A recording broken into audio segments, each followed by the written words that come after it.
Hello everybody, it's Rob back again with another video. How are ya?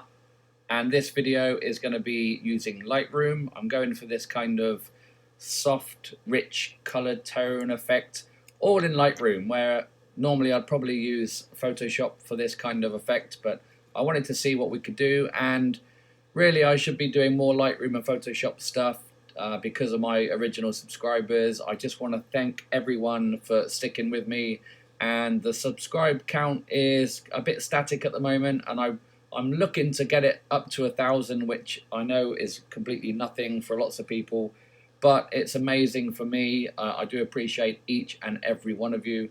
So that's that. Let's just see what we've got here. This is a photo of a wedding we done recently, and let's just go in and get this effect done so we can see what we're going to do. So the first thing I'm going to do is crop in, and if your crop is landscape like this and you want to make it portrait, you just hit the X key, and I'm holding shift and just going to bring this down. I'm going to go through it quite quickly, so please, any questions, please leave in the comments. The first thing I'm going to do is sharpen this up. Actually, before that, we're going to go to camera calibration. I'm going to change the profile to camera neutral, and that will just neutralize it just a little bit. I'm going to go and sharpen this image up straight away. I'm holding my Alt or Option key, and I'm going to bring this up, which changes the image to a mono color, or a mono image even, and somewhere like that. I'm going to bring the radius up to 1.1, and I am going to mask it holding the Alt or Option key still. Everything in black, it's not going to sharpen, it's going to mask off. Everything in white is going to sharpen, so I'm looking for the edges somewhere on about 80, something like that. So the next thing I'm going to do is use the radial filter, and we're going to drag one out, and we're going to reposition this over the face. And as you can see, if I bring up the exposure now, it's affecting everything outside this area of the radial filter. If you wanted to affect inside the filter, you can click on this invert here, and as you can see, you can now change inside.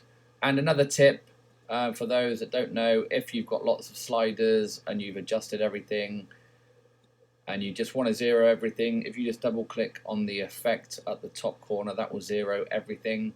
Little tip there. So we're going to click on the invert to invert it back, so it's affecting everything outside of this filter, and we're going to bring the clarity down to something like -70, which will soften up the outside of this. We're trying to focus on the couple up here, and also I'm going to bring down the sharpness, and now you'll really see it getting soft and out of focus, which is what we're going for.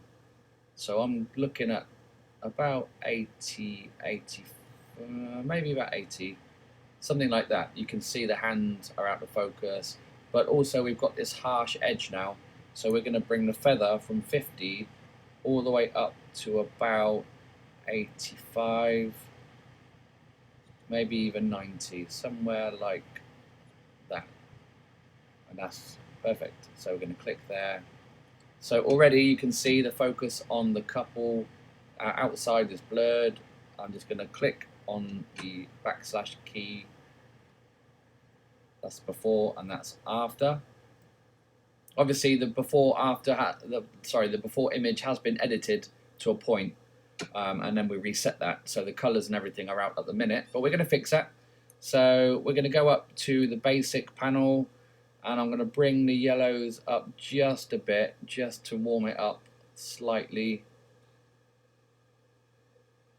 I'll bring the exposure up just a fraction as well, all over. Somewhere like that. And I'm going to bring another little tip. If you hold down shift and double click the whites, that will give you a white point, and also that works on the blacks quick tip for you there. However, we're going to bring the whites up even more and the blacks down even more. You'll see why in a bit. Somewhere like that. We're going to bring the contrast up just slightly overall. Clarity, we're going to go very low, maybe 8 or 10 maximum when you've got faces. I don't want to bring the clarity too much because it will start looking a bit weird.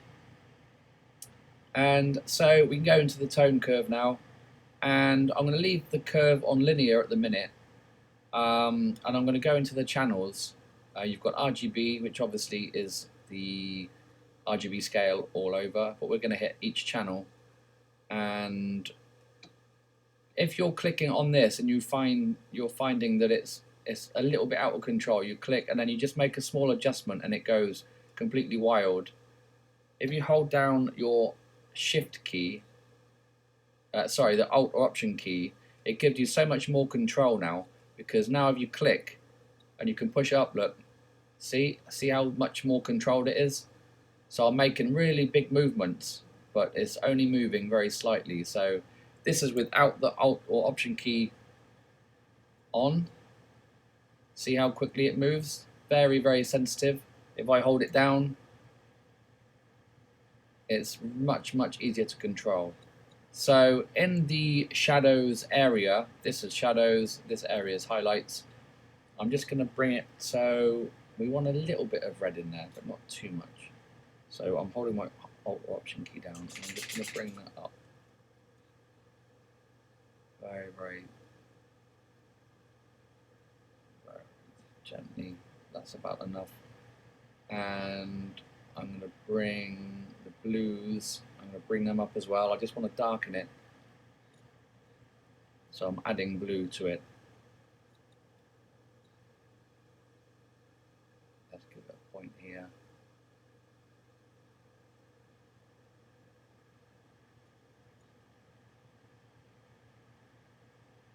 Okay. It's looking a bit cooler now. Obviously we've just made blue, green, and I'm going to put a bit of green in there as well. Oops.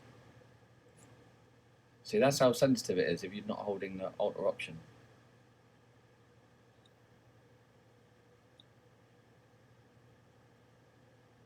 Okay, so that's all we're going to do in this area. We're going to go back into the basic panel. We're going to give it a bit more contrast. I want to darken this round the outside, and we're going to give the tint just a bit of magenta, just to bring the tones of the skin back just a little bit. Yeah, that's it. I like that. That's good. I like that.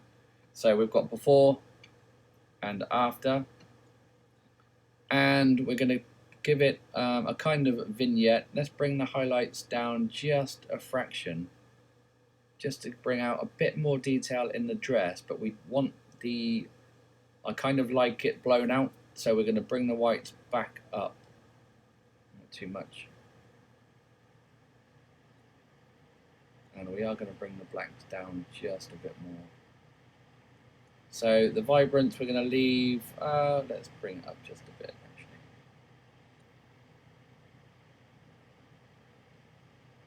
Saturation, all over saturation.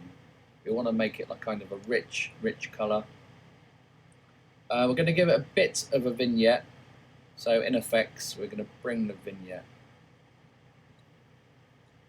Too much, way too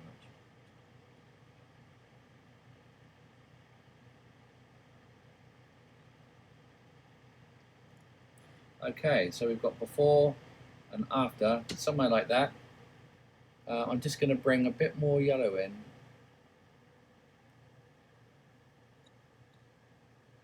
Not that much.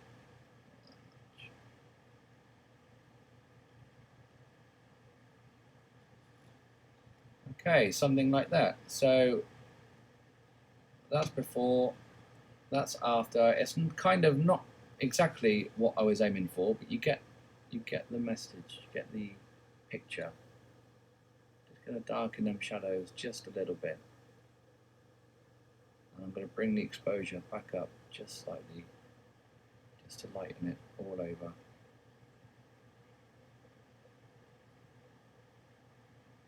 And the problem with Lightroom, when you're doing anything like that, obviously there are ways to reset stuff, and you can put filters on top of filters and brush effects on top of brush effects by clicking on the new, doing your effect and then making another one, a new one, and putting it on top. But obviously you haven't got the layers of Photoshop. But the power of Lightroom now is obvious. I really like this kind of effect for this wedding. I wanted it a bit more of a sepia tone, and you can go into the split toning and add the sepia kind of effect to it, which we could do. So let's go into the highlights and let's go just make it a bit more. So let's go here, bring this up now.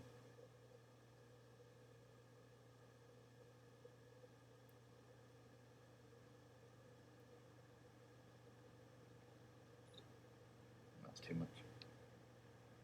Okay, and the shadows we're gonna just bring up just a little bit to make it that rich, kind of rich tone.